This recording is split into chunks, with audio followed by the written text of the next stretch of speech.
Tong pakitong kitong, there's a crab in the street.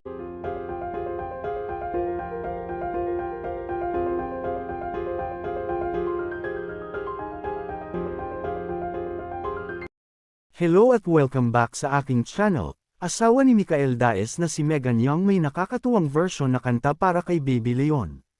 Nakakatawa at aliw ang ibinahaging moment ni na Megan Young at Michael Daes kung saan ipinakita ni Megan ang sarili niyang version ng nursery rhyme na Tong Tong Pakitong Kitong. Laking gulat at tuwa ni Michael nang marinig ito at napariyak pa ng may Englishero remix pala to.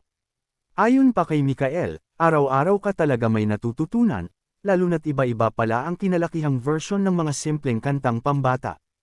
Hindi niya raw akalaing may ganitong twist ang nursery rhyme na akala niya ay iisa lang ang tono at lyrics.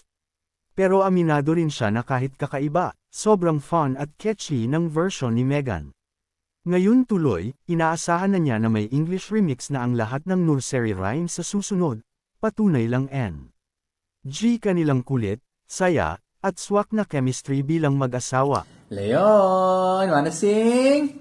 Tong tong tong tong pakitong kitong alimango sa dagat. Wait. Stop. Let me do this. Go. Tong tong tong tong pakitong kitong, there's a crab in the stream. No one can catch him, so it seems.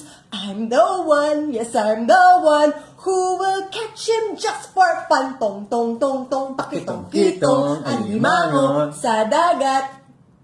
Dapat yun.